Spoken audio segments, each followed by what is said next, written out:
Bora lá então com o gerenciador de tarefas. Nós já vimos para que serve o gerenciador de tarefas lá na aula de Windows geral. Nós vimos então que ele vai permitir com que eu finalize uma tarefa que esteja em execução. E aqui também a gente vai perceber que... Opa, volta para cá, aí. A gente vai perceber aqui que, além de ele mostrar os processos que estão em execução, eu posso ver o desempenho da minha máquina. Então, já vou mostrar para vocês o que aparece aqui no desempenho. O histórico dos aplicativos que eu utilizei, ele vai mostrar aqui, por exemplo, quanto tempo eu usei em cada um dos aplicativos, quais são os aplicativos que são ativados quando eu inicializo a máquina, quanto cada usuário está utilizando de recursos da máquina, alguns outros detalhes e outros serviços que não aparecem aqui na aba desempenho. Então, eu vou dar um Ctrl Shift ESC aqui para mostrar para vocês o gerenciador de tarefas. Olha aí, ó. Agora no Windows 11, aquelas abinhas ficam aqui, ó, desempenho, processador, memória, disco, rede e vídeo. Já vou anotar isso com vocês, daqui a pouco vai ter um slide específico para isso. Histórico de aplicativos, o quanto foi utilizado de processador de cada um dos aplicativos, de rede, aplicativos que inicializam com a máquina, quais são os usuários que estão conectados na máquina nesse momento, só eu estou conectado, outros detalhes aqui dos aplicativos e alguns serviços aqui que estão em execução. Tá? Então, ele me mostra as tarefas tanto de hardware, quanto de usuário, quanto de software, ou seja, todas as tarefas são mostradas aqui no meu gerenciador de tarefas. No Windows 7, ele mostrava na aba desempenho, ele mostrava para mim processador e memória RAM. Então, no Windows 7, ele mostrava para mim o quanto estava sendo usado dos meus hardwares, processador e memória RAM. A partir do Windows 10, ele mostra para mim processador, memória RAM, o quanto está sendo usado de rede, o quanto está sendo usado de disco e o quanto está sendo usado de vídeo. Agora eu tenho 5 itens que são mostrados. Aqui eu tenho o processador, memória RAM, o disco, o quanto está sendo usado de rede. Opa, aqui tem mais uma rede, ó.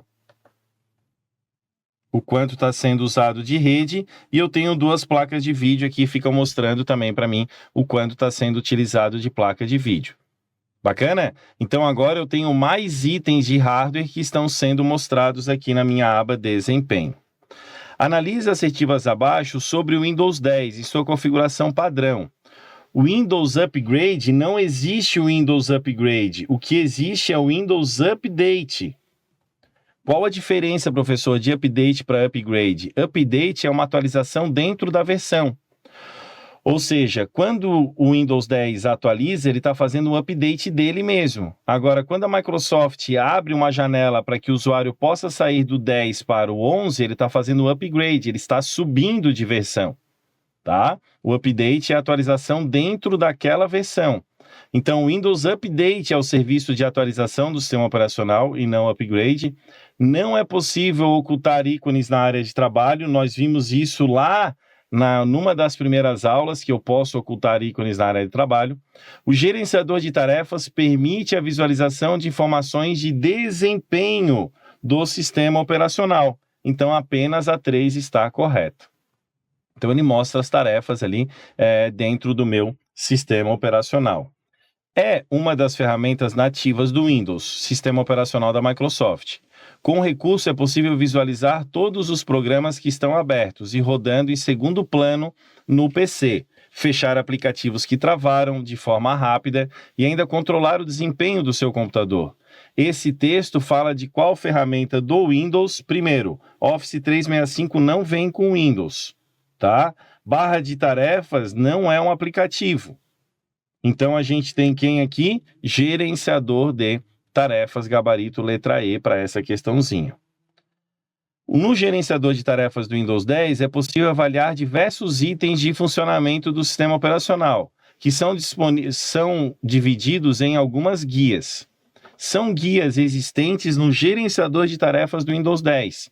Temos processos? Temos. Temos desempenho? Temos. Temos usuários? Temos. Então, já achamos o gabarito.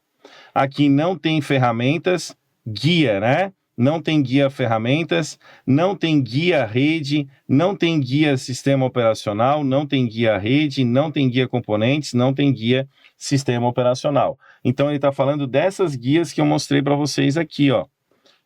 Processo, desempenho, histórico, inicializar, usuário, detalhes e serviços. Então, aqui ficamos com o gabarito letra A do gerenciador de tarefas. Trouxe aqui só para que vocês não ficassem sem essa informação. O painel de controle continua existindo no Windows 10, junto com o ambiente de configurações, tecla de atalho para chegar no ambiente de configurações Windows mais I. E aqui no ambiente de configurações, ele tem praticamente todos os recursos que tem no painel de controle e mais algumas coisas ainda. Nos dias atuais, usamos programas com uma grande quantidade de recursos gráficos. Muitas vezes esquecemos de comandos rápidos, que podem ajudar muito na hora de poupar tempo. Podemos usar a tecla Windows, tecla Win, com base para vários atalhos. Com base nisso, para que servem os atalhos? Vamos lá, Windows mais I. O Windows mais I é para abrir quem? O menu iniciar? Não. Alternar entre os programas abertos? Não. Abrir a janela de configurações? Beleza. Abrir a guia informações? Nem existe isso, né? Desbloquear o usuário atual? Então já matamos aqui. E a outra, Windows mais X, vai ser essa daqui, ó. Que seria um menu de link rápido, que traz para mim aqui de forma rápida alguns recursos importantes aí do sistema operacional, tá? Ele vai aparecer também se eu chegar lá no menu iniciar e clicar com o botão direito do mouse. Ele vai mostrar para mim aqui, isso aqui que seria o que é chamado de menu de link rápido. Tá? Menu de link rápido, Windows mais X, ou então botão direito do mouse sobre o menu iniciar. Loja da Microsoft, para a gente baixar os aplicativos, já havíamos conversado, só trouxe para ilustrar. E temos alguns aplicativos aqui que são novidades no Windows 10. O Assistência Rápida serve para fazer uma assistência remota. Então, o Windows 10 e o Windows 10, os dois com o Windows 10 conseguem fazer uma assistência remota. Eu consigo me conectar de forma rápida a um computador com Windows 10. Ferramenta de captura já conversamos. Gravador de passos, só toma cuidado aqui, porque esse gravador de passos não é aquele gravador de passos da Nike que vem no Android, por exemplo, para gravar quantos passos tu deu durante o dia. Não. Aqui, a Microsoft disponibiliza uma área chamada de Hub Feedback, onde o usuário consegue fazer contato com o time da Microsoft e consegue enviar algum feedback que ele esteja percebendo de algum erro ali da ferramenta. E aí o gravador de passos eu ativo e vou lá e simulo esse erro. O gravador de passos ele vai gerar um relatório. O Fábio clicou aqui, clicou ali, clicou lá e apareceu o erro X. Isso tudo vai aparecer no relatório em PDF. Então é um gravador de passos de erros no sistema. Aqui já existe uma interface para impressoras em 3D, calendário, já existia no Windows 7 lá no botãozinho de hora e data, mas agora existe um aplicativo específico de calendário. Ferramenta de captura saiu e agora chama-se Captura e Esboço na nova versão do Windows 10. Aí depois tem ali o clima da tua região, configurações, Cortana, dicas. Sempre que tiver uma atualização vai aparecer ali na dicas. Editor de vídeo, gerenciador de e-mail, tem um gerenciador de filmes e TV próprio do Windows ali dentro do menu iniciar. Windows Defender Firewall, recursos de segurança, eles juntaram tudo no Windows Defender Firewall, mas ainda ali dentro, quando tu clica, tem o Defender e tem o Firewall que nós já estudamos. Gerenciador de fotos, gravador de voz, como o teu celular tem. Esse hub de comentários é o local onde tu vai usar o gravador de passos no sistema, então ele vai abrir ali uma área onde o usuário consegue se comunicar com o time da Microsoft. Mapas do Bing, não tem nada de mapas do Google, porque a Microsoft tem um recurso próprio deles de buscador e de mapas, que é o Bing. E vocês vão ver aqui, ó, planos de celular e mensagens. Aqueles equipamentos chamados de netbook, ele geralmente tem ali um slotzinho, um local onde tu pode conectar um chip de telefonia para poder enviar SMS e contratar planos de celular de forma direta, que o Windows já traz para vocês esse recurso, tá? Posso fazer ligações de dentro do Windows e posso enviar SMS. Aí temos outros recursos aí, Microsoft To Do, que ele vai trazer como se fosse um Trello da vida, quadro em branco, portal de realidade mista, post-its, notas autoadesivas, o Paint, que a gente existia, o Paintbrush, agora o Paint em 3D, reprodutor multimídia, mas ainda continua existindo o Windows Media Player, existe ele ainda, só que a Microsoft trouxe um novo reprodutor de mídia, existem os dois aí dentro do Windows 10. O Spotify vem nativo nas novas versões do Windows 10. Posso vincular o meu equipamento ao celular, se eu tiver o Windows 10 em todos os equipamentos. Já tem ali uma interface com o videogame da Microsoft. Da Microsoft tem um videogame que é o Xbox, e já tem uma interface aqui pronta. PowerShell, a gente viu numa das aulas sobre o prompt de comando, que era aquela telinha preta. O PowerShell ele veio para substituir o prompt de comando, em algum momento ele vai substituir, até hoje eu tenho os dois, não sei por que a Microsoft deixa os dois, mas o PowerShell aqui, o prompt de comando, eu tenho comandos Windows. No PowerShell eu tenho comandos Windows e Linux. Então, para quem manja um pouquinho de Linux, o dir é no Windows, o ls é no Linux. Ele funciona com comandos Linux também, tá? Por isso, PowerShell, eu dei um up ali no shell, no meu terminal de linha de comando. Então, eu posso aqui digitar alguns comandos também do Linux dentro do PowerShell. O Python em 3 dimensões, olha aí o que eu fiz, é o máximo que alguém da área de TI consegue fazer com alguma coisa de imagem, mas eu trouxe para vocês aí 3 dimensões, altura, largura e profundidade. E lembrando, né, o Python 3D, ele deriva do Paintbrush, então ele continua com a possibilidade de fazer aquilo que o Paintbrush fazia antigamente. Eu consigo trabalhar com formas em 2 dimensões, que é só de altura e largura, deu. Mas o Paint 3D ele me dá altura, largura e profundidade. Dentro do recurso de facilidade de acesso, aqui facilidade de acesso tem a ver com acessibilidade. Acessibilidade para pessoas com deficiência, por exemplo, motora.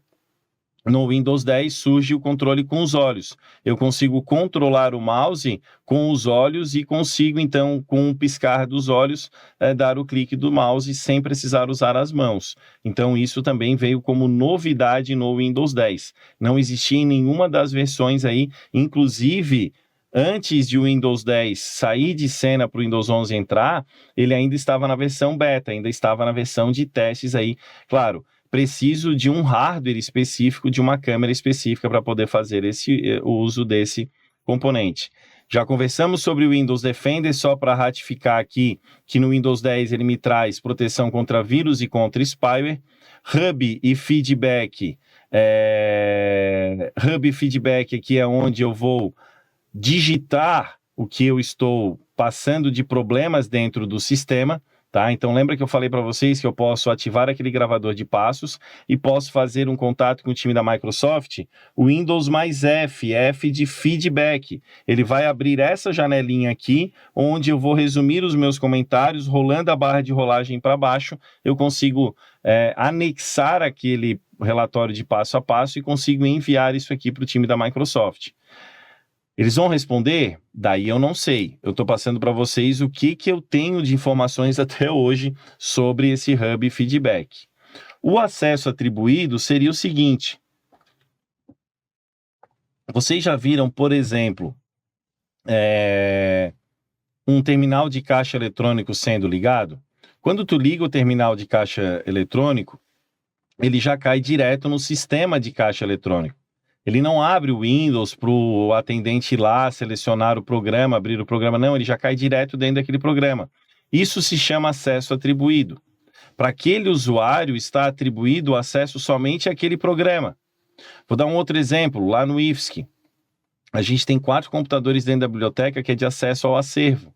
Quando essa máquina ela é ligada, ela já cai direto dentro do programa de acesso ao acervo.